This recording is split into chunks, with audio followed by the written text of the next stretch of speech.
Œuvre choisie de Mao Tse-tung. Tome 3. Période de la guerre de résistance contre le Japon. À propos des méthodes de direction. 1er juin 1943. 1. Il y a deux méthodes que nous, communistes, devons appliquer dans n'importe quel travail.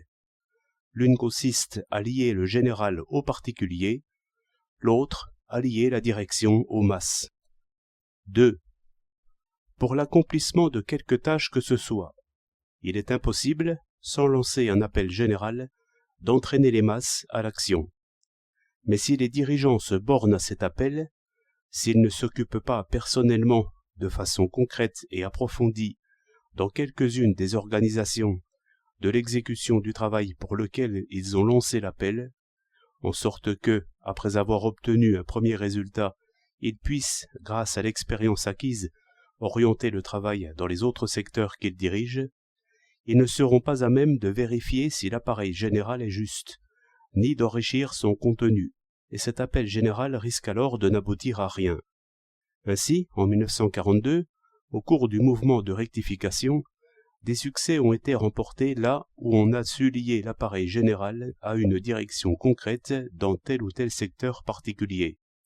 En revanche, là où on n'a pas adopté cette méthode, aucun succès n'a été obtenu. En 1943, au cours du même mouvement, les bureaux et sous-bureaux du comité central, les comités régionaux et préfectoraux du parti, doivent, afin d'acquérir de l'expérience, procéder comme suit. Tout en lançant un appel général, le plan du mouvement pour l'année, ils choisiront dans leur propre organisme, ainsi que dans les organismes, les écoles et les forces armées du voisinage, 2 ou 3 unités.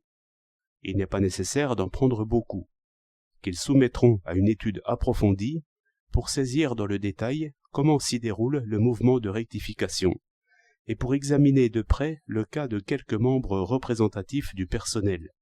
Là non plus, il n'est pas nécessaire d'en prendre beaucoup. Examen qui portera sur leur passé politique, leurs caractéristiques idéologiques, leur application à l'étude et la qualité de leur travail. Ils guideront eux-mêmes les responsables de ces unités dans la recherche d'une solution concrète des questions pratiques. Les responsables de chaque organisme, école ou unité de l'armée, doivent procéder de la même manière, puisque ceux-ci se composent à leur tour d'un certain nombre d'unités plus petites.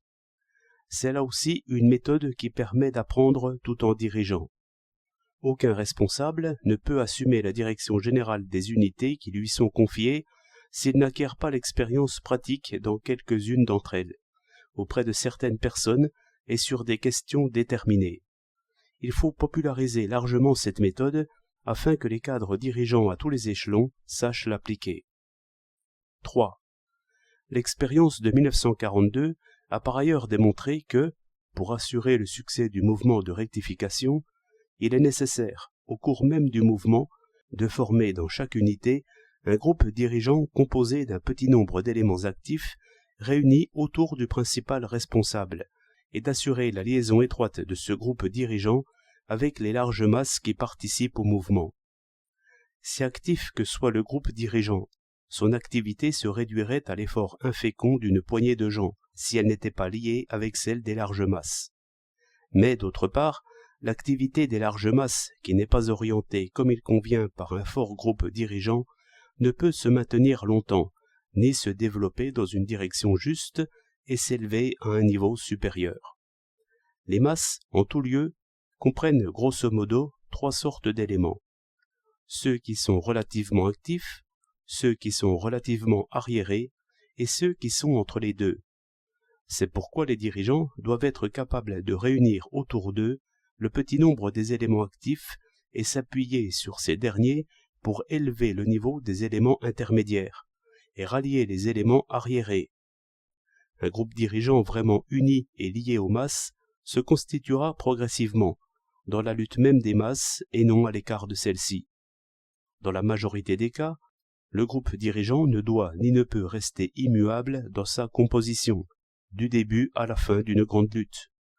Il faut promouvoir continuellement les éléments actifs qui se sont distingués au cours de la lutte, et les substituer aux membres du groupe dirigeant qui sont comparativement moins qualifiés ou qui ont dégénéré. L'une des raisons essentielles pour laquelle, en bien des endroits et dans nombre d'organismes, on n'arrive pas à faire progresser le travail, c'est l'absence d'un tel groupe dirigeant, solidement uni, lié aux masses et qui demeure constamment sain. Si, par exemple, dans une école d'une centaine de personnes, il n'existe pas de groupe dirigeant constitué en fonction de la situation, et non pas formé arbitrairement, composé de quelques-uns, parfois un peu plus d'une dizaine, des éléments les plus actifs, les plus droits et les plus capables parmi les enseignants, les employés et les élèves, cette école fonctionnera certainement mal. L'indication relative à la création d'un noyau dirigeant, formulée par Staline dans la 9e des 12 conditions de la bolchevisation des partis communistes, nous devons l'appliquer partout, sans exception, dans les organismes, les écoles, les unités de l'armée, les usines, les villages, qu'ils soient grands ou petits. Le choix des membres d'un tel groupe dirigeant doit avoir pour critère les 4 conditions qu'a formulées Dimitrov en parlant de la politique des cadres. Dévouement le plus profond, liaison avec les masses, capacité de s'orienter par soi-même dans toutes les situations, esprit de discipline. Que l'on accomplisse une des tâches centrales, guerre, production, éducation, mouvement de rectification compris, ou d'autres tâches, comme le contrôle du travail, la vérification des cadres, il faut, tout en liant l'appel général à une direction concrète dans tel ou tel secteur particulier, assurer la liaison du groupe dirigeant avec les larges masses. 4. Dans toute activité pratique de notre parti, une direction juste doit se fonder sur le principe suivant: partir des masses pour retourner aux masses. Cela signifie qu'il faut recueillir les idées des masses, qui sont dispersées, non systématiques, les concentrer en idées généralisées et systématisées après étude, puis aller de nouveau dans les masses pour les diffuser et les expliquer, faire en sorte que les masses les assimilent, y adhèrent fermement et les traduisent en action, et vérifier dans l'action même des masses la justesse de ces idées. Puis, il faut encore une fois concentrer les idées des masses et les leur retransmettre pour qu'elles soient mises résolument en pratique. Et le même processus se poursuivra indéfiniment, ces idées devenant toujours plus justes, plus vivantes et plus riches. Voilà la théorie marxiste de la connaissance. 5. Des rapports justes doivent s'établir entre le groupe dirigeant et les larges masses, que ce soit dans une organisation ou au cours d'une lutte. La direction ne peut formuler des idées justes que si elle recueille les idées des masses et les concentre, puis les retransmet aux masses, afin qu'elles les appliquent fermement. En mettant en pratique les idées de l'organisme dirigeant, il faut lier l'appel général à une direction concrète dans tel ou tel secteur particulier. Au cours du mouvement actuel de rectification, toutes ces conceptions doivent être largement propagées, afin que nos cadres puissent corriger leur point de vue erroné à propos des méthodes de direction. Beaucoup de camarades ne s'attachent pas à unir autour d'eux les éléments actifs pour former un noyau dirigeant ou ne sont pas capables de le faire. Ils ne s'attachent pas à établir un lien étroit entre ce noyau dirigeant et les larges masses, ou ne sont pas capables de le faire. C'est pourquoi leur direction devient bureaucratique et se coupe des masses. Beaucoup de camarades ne s'attachent pas à dresser le bilan de l'expérience acquise dans la lutte des masses, ou ne sont pas capables de le faire. Se croyant intelligents, ils aiment exposer de manière subjective une foule d'opinions qui se réduisent, en fait, à des paroles creuses et qui n'ont aucun rapport avec la réalité. Beaucoup de camarades se contentent de lancer un appel général pour l'accomplissement d'une tâche et ne s'attachent pas à passer immédiatement à un travail de direction particulier et concret ou ne sont pas capables de le faire, de sorte que le rappel reste sur leurs lèvres, sur le papier ou dans la salle de conférence, et leur travail de direction tombe dans le bureaucratisme. Au cours du mouvement actuel de rectification, nous devons corriger ces défauts et apprendre à employer, dans notre étude comme dans le contrôle du travail et la vérification des cadres, les méthodes suivantes. Lier la direction aux masses et lier le général au particulier. Nous appliquerons ces méthodes dans tout travail que nous ferons. 6. Recueillir les idées des masses et les concentrer, puis les retransmettre aux masses afin qu'elles les appliquent fermement et parvenir ainsi à élaborer de justes idées pour le travail de direction. Telle est la méthode fondamentale de direction. Au cours du processus de concentration des idées et de leur ferme application, il faut lier l'appel général à une direction concrète dans tel ou tel secteur particulier. Cela fait partie intégrante de la méthode fondamentale. Il faut, à partir de nombreux cas de direction concrète, formuler des idées générales, appel général, les mettre à l'épreuve dans beaucoup d'unités différentes. Non seulement il faut le faire soi-même, mais également inviter les autres à le faire. Puis, concentrer les nouvelles expériences, en faire le bilan, et élaborer des directives nouvelles pour guider partout les masses. Nos camarades doivent procéder ainsi au cours du mouvement actuel de rectification, de même que dans tout autre travail. Une bonne direction découle de l'aptitude des dirigeants à procéder selon cette méthode. 7. Lorsqu'un organisme dirigeant supérieur et ses différents services confient aux échelons inférieurs une tâche quelconque, guerre révolutionnaire, production ou éducation, mouvement de rectification, contrôle du travail ou vérification des cadres, travail de propagande, travail d'organisation ou élimination des éléments hostiles, etc., ils doivent passer par les principaux responsables de l'organisme inférieur intéressé, pour que ceux-ci prennent eux-mêmes leurs responsabilités. On parviendra ainsi à une division du travail en même temps qu'à une direction unique. Centralisation de l'autorité. Il ne faut pas seulement qu'un service d'un organisme supérieur prenne contact avec le service correspondant de l'échelon inférieur. Par exemple, un bureau de l'échelon supérieur, chargé de l'organisation, de la propagande ou de l'élimination des éléments hostiles, avec le bureau correspondant de l'échelon inférieur, ce qui laisse dans l'ignorance le principal responsable de l'organisme inférieur, le secrétaire, le président, le chef d'un département ou le directeur d'une école, ou l'empêche d'assumer ses responsabilités.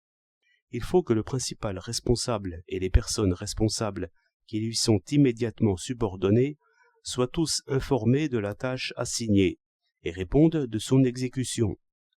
Cette méthode de centralisation de l'autorité, qui associe la division du travail à une direction unique, permet, par l'intermédiaire du principal responsable, de mobiliser pour une tâche donnée un grand nombre de cadres, parfois même tout le personnel d'un organisme. Ainsi, on pourra remédier au manque de cadres dans tel ou tel service et faire qu'un grand nombre de personnes deviennent des cadres actifs dans l'accomplissement de cette tâche. C'est là encore une manière de lier la direction aux masses. Prenons par exemple la vérification des cadres. Si ce travail se fait isolément, s'il est confié seulement à un petit nombre de personnes d'une section de l'organisme dirigeant comme le bureau d'organisation, il ne sera sûrement pas bien accompli. Mais si, pour procéder à cette vérification, le chef d'un organisme ou d'une école mobilise un grand nombre de personnes de son organisme ou d'étudiants de son établissement, voire parfois tout le personnel ou tous les étudiants, et si le chef du bureau d'organisation de l'échelon supérieur oriente convenablement ce travail et applique le principe qui consiste à lier la direction aux masses, la vérification des cadres sera sûrement faite de façon satisfaisante. 8. Dans une région, il ne saurait y avoir en même temps plusieurs tâches centrales. Pour une période donnée, il ne peut y en avoir qu'une seule, à laquelle s'ajoutent d'autres tâches de deuxième ou de troisième ordre. C'est pourquoi le principal responsable d'une région doit, en tenant compte de l'histoire et des circonstances de la lutte dans cette région, accorder à chacune des tâches la place qui lui revient. Il ne doit pas agir sans aucun plan, en passant d'une tâche à l'autre à mesure que les instructions lui parviennent, car cela donnerait lieu à autant de tâches centrales et aboutirait à la confusion et au désordre. Les organismes supérieurs, pour leur part, ne doivent pas assigner aux organismes inférieurs beaucoup de tâches à la fois, sans les classer selon leur degré d'importance et d'urgence, et sans spécifier laquelle est la tâche centrale, car cela désorganiserait le travail des organismes inférieurs, et les empêcherait d'obtenir les résultats prévus. Un dirigeant doit considérer la situation dans son ensemble, à la lumière des conditions historiques et des circonstances dans une région donnée. Déterminer correctement le centre de gravité et l'ordonnance du travail pour chacune des périodes envisagées, puis faire appliquer fermement la décision prise afin que des résultats certains soient obtenus. Cela relève de l'art de diriger. C'est également une question de méthode de direction qu'il faut chercher à résoudre lorsqu'on applique les principes, lier la direction aux masses et lier le général au particulier. 9.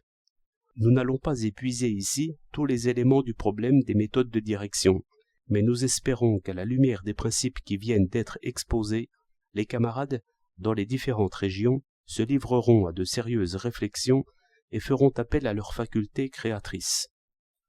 Plus la lutte est ardue, plus il importe que les communistes lient étroitement leur travail de direction aux exigences des larges masses, et le rappel général à une direction concrète dans tel ou tel secteur particulier, pour qu'on en finisse définitivement avec les méthodes de direction subjectivistes et bureaucratiques. Tous les camarades du parti qui assument une fonction dirigeante doivent, à chaque instant, opposer les méthodes de direction scientifiques, marxistes, aux méthodes subjectivistes, bureaucratiques, et se servir des premières pour éliminer les secondes. Les subjectivistes et les bureaucrates ne connaissent pas les principes qui consistent à lier la direction aux masses et le général aux particuliers, ce qui entrave considérablement le travail de notre parti. Pour combattre ces méthodes de direction subjectivistes et bureaucratiques, nous devons propager largement et faire pénétrer en profondeur les méthodes de direction scientifiques, marxistes,